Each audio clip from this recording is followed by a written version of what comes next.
Welcome back, everybody.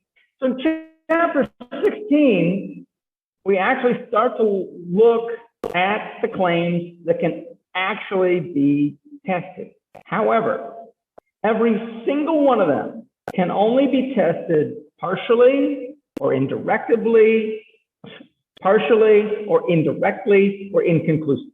There's not a single one, there's not a single claim on the too long list of claims about what UBI can or might do.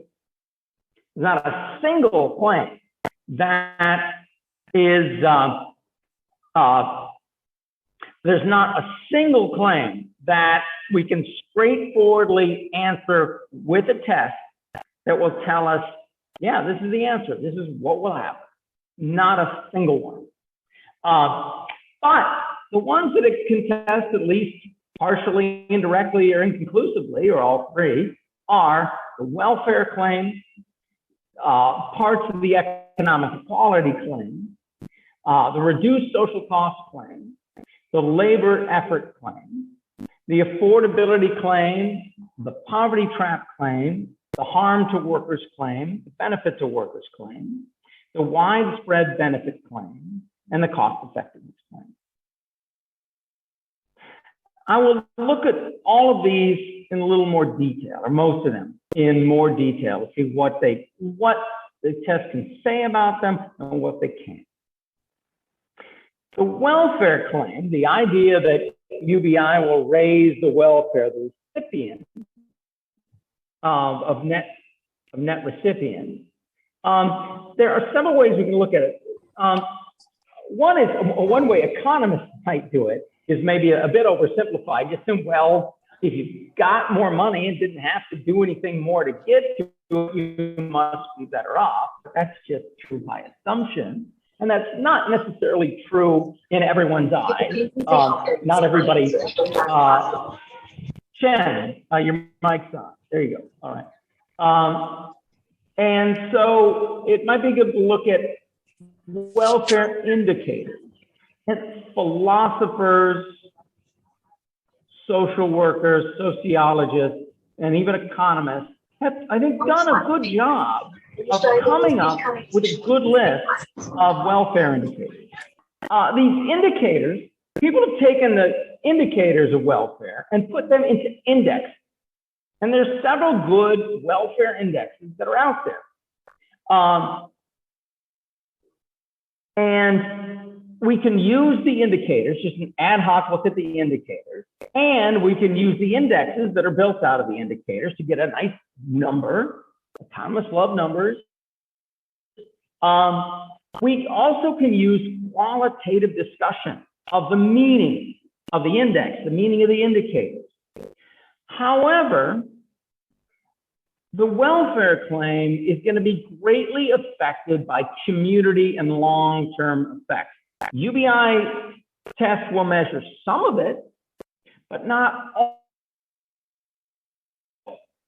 And so we have to be, whenever we make pronouncements about this, we have to be sure to say what is likely to be different in the long run and taking into account feedback effects. It could be that what we should be doing is really just talking about the direction of change rather than numbers. Or we could use, and we have the possibility of simulation.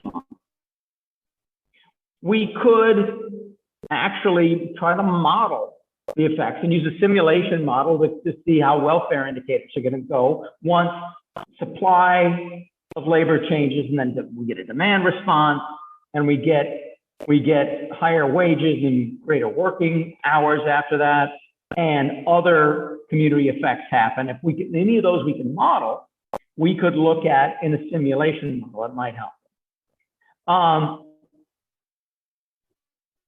The economic equality claim, we will have only limited direct observation. We can see that you gave people this much in UBI, and their income went up by that much because the average person worked a little bit less. But this is going to be and you can see how that affects equality. However, when you look at the dynamic effects, well, actually the static effects just in the wider market, the community effects in the wider market, you get a demand response, which causes income to go up, and you get a larger effect on economic equality. So it's also going to be affected by long-term effects and other unobservables, some of which you use simulation model and look at, some of which you can't. You have to handle it on an ad hoc basis. Next, the reduced social cost plan. Some of these we can observe. Are fewer kids going to the hospital? Are few kids going hungry? Are kids going better schools? Are they performing better in school? Are they staying in school longer? Are adults healthier? Is there, what about mental illness and violence? Do these things go down? All of that is worth looking at. We'll get some patients in the test. However, community effects, long-term effects, and unobservables are going to affect these variables as well. So we got to be tentative about what we say. Are we getting a good indication of the direction that these things are likely to go in a UBI test? And are they likely to go a lot farther in the UBI test, in a real UBI? Or there's some things that are likely to counteract them in a real UBI? Those are the things we've got to look at if we really want to give people a good indication of what's going to happen. Oh, next, the affordability claim. This, of course, is something that the test shows something about. When you give people a UBI and they work less, if they do, that is going to increase the tax cost. Even if it's not an efficiency loss, because that could be purely from the income effect, it still is going to increase the tax cost. And that will affect the affordability of it. Now, there's a lot of other problems with it. It's morally loaded. What do we mean by affordability? Is affordability the same as sustainability? And then we're very likely to find that it's in the range of sustainable. But other people will define affordability as meaning if it adds $1 to the cost. I don't want to do it. It's not worth it. I don't like UBI to begin with, so it's unaffordable at any price. That's a coherent, logical position. But one thing when we look at the affordability claim, we should look at it in terms of both tax costs and efficiency loss. So we've got to do our best to separate the substitution and the income effect, which is not easy to do in an experiment. The experiment is much better at lumping those effects together. Now, and this one is also different than the other ones, because the other ones, most of them, the feedback effects were likely to increase the effect. So when you're talking about reduced social costs, all the community effects, or most of the community effects, are likely to be in the same direction as what you would initially observe. But here, you have a community effect going in the opposite direction. People work more, people work less, that increases costs to the government. But then, the demand response, higher wages, and people working more, both of which reduce the net cost to the government. So they mitigate that effect. And how much they mitigate it is something we would really like to know. It's something we'd love it if the test could tell us, and the tests are incapable of telling us. So there we go.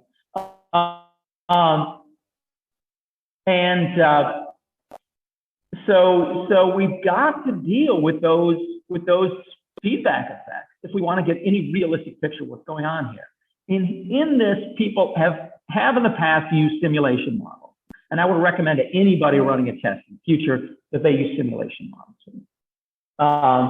Okay, the poverty trap claim can be tested if you test UBI against an equal size program that has a poverty trap. This was done in Finland, and they found that the poverty trap wasn't a big reason for long-term unemployment, given the other assumptions they made. That's not conclusive evidence. That was actually a closest thing to conclusive as I think any UBI pilot is found for variables. The harm to workers and the benefit to workers claim. Well, you're looking at the first step in those. People work less. Then you got to put it into the simulation model to see if doing that is going to encourage higher wages across the board, better working conditions across the board. Then it will help workers. And of course, a lot of workers, maybe 40 to 60% of the population, are going to directly benefit from UBI. Will it benefit other workers? Workers at the high end? Really, the question for UBI is not, does it benefit workers? It benefits some workers and hurts others. Workers, and it benefits workers mostly at the low end and harms them most at the top end. The real question is not, is there benefit or harm for workers, but what percentage of workers are benefit? How far up do the benefits of UBI go and not? And UBI can only tell us that first step. The rest would have to be done by a microsimulation. The widespread benefits claim is also something that you get an idea of what percentage of the population is going to benefit directly from the UBI at any given time. Then you've got to look at data from other sources, such as historical statistics about economic mobility, and think about how many workers through their lives will fit into the net recipient category, and how much will they benefit them. I currently have a very high income because I work in Qatar. I work in the richest country in the world, and it's in the middle of the desert. Well, okay, it's on the edge of the desert, but it's in the desert, so they got to pay me a lot to go there. I make more than I would if I worked permanently in Freiburg or where my wife works in New Orleans. I make a high income. You can't just call me a worker who is harmed by this, because you would have to look at how it affects me throughout my life. It took me an awful long time to get to the point where I'm making this high income. Through large stretches of my life, I had little or no income. And UBI really would have helped me. And I'm probably, I don't know, in the top 10, 20% of workers. Family income might even be higher, putting my wife in. I'm up there towards the top. But during a significant part of my life, when I needed it the most, UBI really would have helped me. So calculating how, using the data you get from the experiment, and then calculating how many people, even towards the way, who are now towards the way up end, would have benefited at some point in their life. When you think a lot of people, even from very well-to-do families, when they get out of education, their families don't always help them that much. UBI might be a big boost. Okay, the cost effectiveness claim. The cost effectiveness claim is the bottom line.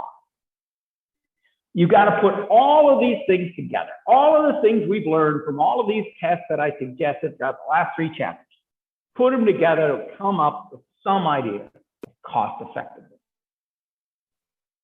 And compare that, and it's got to be relative cost effectiveness to other things you might do with this money. And that is how I suggest relating all of these things to the bottom line. It will tell us something about the bottom line, nothing conclusive. And certainly nothing, it doesn't tell us directly about it, and it tells it only something partially about it. But it does tell us something about the bottom line, and that's worth learning. And that is the end of chapter 16. Chapter 16 is, in some ways, the meatiest of these last 3-4 chapters, because this is actually saying, these we can really test, here's how to do it. Chapter 17, from the dream test to a good test within a feasible budget. I'm not saying that I sit around dreaming about having this test. No rational person would do that. But there is a test of all these things that I said, you can't test, you can't test, you can't test. Okay, actually, a lot of them, it is conceivably, physically possible that it could be done. But it would take an active will among the 6 billion people on the planet would really have to care more about running this test than they care about just about anything else, including whether or not to introduce UBI. So if you want to look at national tests, you want to test all these national effects. Well, we've got about 200 nations in the world. You take those 200 nations in the world and you randomly divide them into the control or the experimental group. Maybe you take the two big ones, India and China, flip a coin to see which one's going into which group. Then you go to the next two, which is what? United States and Indonesia. Whatever, what is the United States, Pakistan, Bangladesh, Brazil, one of those is next. Anyway, flip a coin between some of the big ones. So you make sure you get big ones in both sides. And then the rest, you'll portion out, get them, there's a randomness to this one being in this group, that one being in that group. Then the experimental group gets a UBI, the control group doesn't. You run the experiment for the next 100 years. And that will tell us just about everything we want to know about UBI. It might even involve some of the moral disagreements. That is a test that really tells us what we want to know about UBI. And that test, of course, would take 100 years, and no one would want to do it. It doesn't make it, you would have to care more about testing UBI than you care about whether you actually have UBI in your country or some other country. And the whole world will have to agree on this for several generations. So it's crazy, but that would solve the problem. That's how you could really test UBI and everything it is you want to know under controlled conditions. Well, what's the next best thing? Obviously, that's not impossible. What is the next best thing? The next best thing would be to implement it in one country. That's not a controlled experiment. That's you could call it a natural experiment, but that is really just getting one country to do it. If one country does it, you can't control for anything, but it is a form of trial and error. It is, this country did it, does it seem to be working in that country? If it seems to be working in that country, try it, and then maybe other countries will try it. And so it will, if we introduce it in just one country and you get a bunch of changes in this country that you don't get in other countries at the same time, that's not a fully controlled experiment. It could be just a big coincidence. You got all these changes that you didn't get in these other countries. But it's a strong indication, you're not controlling, it could be a coincidence, but it's unlikely that all of these changes are going to be a coincidence. So especially, you can look for other things that are likely to have caused these changes. If you don't find them, then yeah, very likely that it's very likely that this is from the effects of UBI. So getting one country to introduce it really would teach us a lot about it. And I looked at some international statistics when I did this. The Comoro Islands are only 5 times the size of the number of people who are in Give Directly's pile. So it would be conceivable, and that's an island nation. It's an island nation that is that then will be easier to control its immigration because it's an island nation. It's relatively isolated. It's a small country with only 5 times the size of Give Directly's experiment.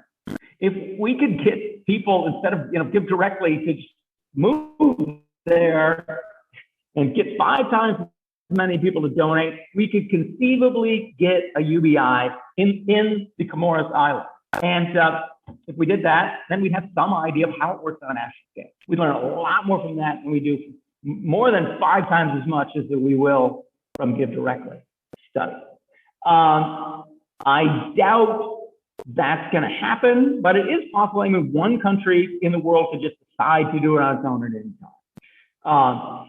It just would take a little political change for some countries to do it, such as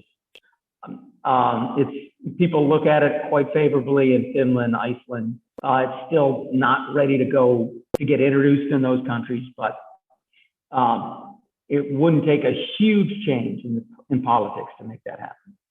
Okay, the next best thing is, I think, pretty much what's going on in Kenya, which is a combination of a full combination of the RCT technique with saturation sites. Not one where you have one group getting an RCT and one group with a saturation site, but where you have 100 towns and you randomly assign 50 of those to the control group, 50 towns in the control group, 50 towns in experimental group. 100, you need 100 towns.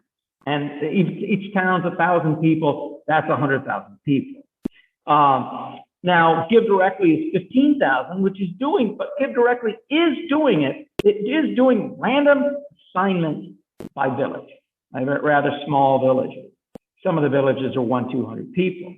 They're getting some community effects. The kind of community effects they're going to witness are very small compared to what they would get nationwide, but they're getting some community effects. They're looking at things like the ghettoization, poverty, and rural Kenya is in some ways like a giant ghetto. That's where the world puts its low, well, it's one of the many places the world puts its low income people, or makes the people into low income people. That is a very good way to do a study. It still doesn't tell us everything we want to know. The difference between what that tells us and what wide scale tells us, even in an uncontrolled environment, is enormous. But it tells us a lot of things that lesser tests don't. It's hugely expensive. Even in 15,000 people in Kenya getting very small grants, 50 cents to $1 a day. Very small grants in Kenya, still only getting 16,000 people, last I heard. And it's expensive. It's probably prohibitively expensive in a wealthy country like the United States or Germany. But with the budget, someone could do it. The next thing I would say was the next down from that is we can't have 50 towns, but we could have one saturation site and one RCT. So one or two towns of 1,000 or 2,000 people. And then 1,000 or 2,000 people randomly selected from around the country.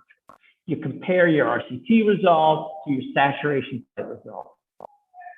And there's other things you could do, like observing the two towns and the individuals for a year before you actually begin the test to see what their baseline life is like. That's kind of using their time before the UBI and the time after the UBI as a control group, as a second control. So one control being the people who didn't get UBI, the other being the people who did get UBI before they got it and didn't know it was coming, because the random assignment doesn't happen until after that year has gone by. And try to get the different communities, the people who are going to be involved in the study during that year, trying to get them behind the idea of, we really want to learn something about this policy. That would be a very good thing. However, even with, and then down from that, what we keep getting over and over and over again is one random control trial. No saturation group, and often very small.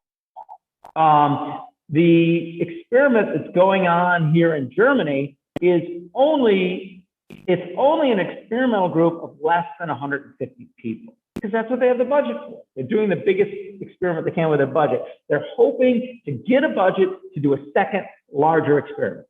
That's probably going to happen in the next couple of years, but it's not certain yet. So we will see, and hopefully that'll be a larger experiment. Mein Grundeinkommen is, if you're a German who's looking for a national charity, I guess you don't have to be German, but if you're looking to support a German nonprofit organization, Mein Grundeinkommen is a very good way to go. They're helping the people who are in the study, and while they're doing the study, are learning something. about how UBI works. The same is true for Kenya. Now, so we're getting over and over again all of these random control trials with no effort at saturation study. So we're learning nothing about community effects, nothing at all. Saturation study doesn't tell us that much about community effects, at least it tells us something. But there's also something that's missing in every test that I've mentioned so far. I have neglected to mention something else that we need, and that is a second control group in order to differentiate the effects of the size of the program being studied and the type of program being studied. I've said before that a UBI trial, if the control group is just getting whatever they're eligible for now, and UBI represents a major expansion, you won't be able to tell which effects are happening because people are getting UBI or just because people are getting more. To do that, you'd have to expand the existing program and test the UBI against a conditional program of the same size, or something like an employer of last resort of the same size. And I've told you it's difficult to determine what is the same size, because that depends on overhead costs, which are an unknown. But that's something that would make the experiment much better. If you had a second control group that was getting some other policy than UBI or the negative income test, it's getting some other policy that is about the same size, and then we'll get some idea which of these effects, when you look at the other control group of people that aren't eligible for either one, what effects are being caused by the size you get from the two programs rising together, and what effects are being caused by the type. Why is this UBI different than this more generous conditional program? That would make for a better test. No test of this form has been done, as far as I know, up to this point, which is unfortunate. At least not one large enough to get experimental results. Other things to do. Then the other things you need to do once you start from there, begin by finding out what people want to know. Not what do people want to know from a test. If you do that, you're already biasing them from the streetlight effect. Do it like what I did with my list of supporters' claims and opponents' claims, but do it much better. Maybe get supporters in a focus group and opponents in a focus group, and find out, and maybe then put the two focus groups together. What are the things that people really would need to know to make the decision whether to have UBI? What do they think they need to know, regardless of whether we think they're testable or not? What do you need to know? Then you focus your test on testing what people want to know and trying to enlighten our knowledge about the things people need to know to decide UBI. Focus the test towards that. Don't focus it just towards what the test can test. That's the streetlight effect. But show them, we lit up this area, and here's what lighting up this area indicates about these darker areas that you really want to know about. You do that with theory, data, simulation, qualitative discussion, all of those to connect what you found with your limited test to what people really wanted. That is the kind of thing that you need to do. Okay, that is the end of chapter 17. Do I have questions for chapter 17? I have a question. Okay, Anna, what's your question? This is kind of like a more general question, but has there been attempts to incorporate more like qualitative research, especially to observe community effects, like looking at the like social equality claim? And like, I understand how those things can't really be measured with an experiment, but if you interview people who have received a UBI and if they feel less socially isolated, couldn't you use that research as well? Yes. Yes, this is happening, I think, more and more, not on a big way yet. Mostly, I think people have been making the same mistake over and over again. But this is beginning to happen. It's people focusing on the story. How did it help this person? Looking at these qualitative effects. This was, I think, especially true. This is especially true in the Ontario test that was canceled in the middle. I mentioned that before, that it so pissed off the people who were in the middle of getting those grants and had made commitments based on the expectation of the grants, that they felt, and they were being helped so much, they felt they had to get out there and tell their story because no one else was. And I think that has helped other experimenters see this is important. Getting this qualitative discussion going is important. With or without the people in the experiment speaking for themselves, we really need to get this qualitative discussion going. So I think it's happening more. It's probably still not happening on the scale that it should, but it is happening. All right, well, I guess we're ending early today. Thank you, everybody.